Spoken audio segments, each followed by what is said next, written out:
अब भगवान के गले की माला यदि पैरों के नीचे आ गई तो सोचिए कितना बड़ा अपराध लगेगा। और भाव से तो भगवान झूठे माले भी पहन लेते हैं। एक ऐसी मालिन थी वृंदावन में, ये बहुत समय पूर्व की कथा है, बहुत पहले की कथा है। तो बिहारी जी में पहले उसी के माले चढ़ते थे, बांके बिहारी लाल सदैव उसी के माले ही स्वीकार करते थे। वो नित्य प्रति माला बनाती थी और बनाने का उसका नियम कैसा था कि शीशे के सामने खड़े होकर के, दर्पण के सामने खड़ी होती, उस माला को बनाती और पहले स्वयं पहनती थी कि मुझे अच्छा लग रहा है कि नहीं, जब मुझे अच्छा लगेगा तब मेरे भगवान को अच्छा लगेगा।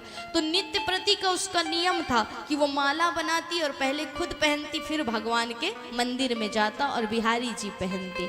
अब एक दिन जो गोसाई जी थे उनको किसी ने शिकायत कर दी कि महाराज जी मालिन तो झूठे माले लाती है और झूठे माले भगवान को पहनाती है। बोले अच्छा। तो गोसाई जी ने क्या किया, उस मैया को, बूढ़ी थी बेचारी, उस मैया को कहा कि कल ते माला मत लियो, कल से अपनी माला बिल्कुल मत लाना, झूठे माले हमारे भगवान को पहनाती है, पाप लगाती है, इसलिए कल से माला मत लाना। बेचारी रोने लगी, विलाप करने लगी, लेकिन महाराज कौन सुनने वाला था, एक भगवान के अलावा कौन सुनने वाला। अब दूसरे दिन वो बेचारी माला नहीं ला पाई, उसकी माला आई नहीं। भगवान के लिए दूर दूर से सुंदर सुंदर माला आई, लेकिन भगवान को जैसे ही पहनाए उसकी डोरी टूट जाए। इतनी मजबूत मजबूत डोरियों में बना करके माला लाई गई, लेकिन भगवान को जैसे ही पहनाए वो माला टूट जाए। अब यही हुआ, अब माला ना पहने, श्रृंगार पूरा ना हो, तब तक पट कैसे खुले, पट नहीं खुले तो लोगों को दर्शन कैसे हो, विलंब हो रहा, प्रभु क्या लीला कर रहे हो।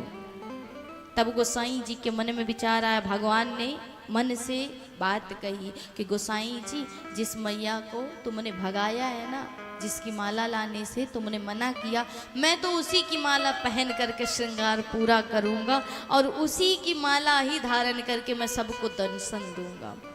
अब उस माँ को बुलाया गया, वो तो माला तैयार करके बेचारी बैठी थी नित्य की भांति, माला ले करके आई और जब उसी का वो पहना हुआ माला प्रभु ने धारण किया, तभी भगवान ने लोगों को उस दिन दर्शन दिया था। तो ऐसी प्रभु की लीला है महाराज। भाव में तो भगवान झूठे माले भी पहन लेते हैं, झूठा भोग भी पा लेते हैं, और भगवान की वो माला, उसका आप सेवा अपराध करते हो तो फिर पाप लगेगा ना।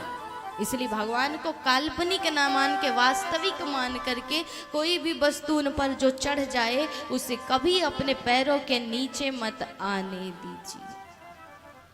इंद्र ने यही गलती की और लक्ष्मी से भ्रष्ट होना पड़ा। लक्ष्मी रूठ करके उससे चली गई महाराज।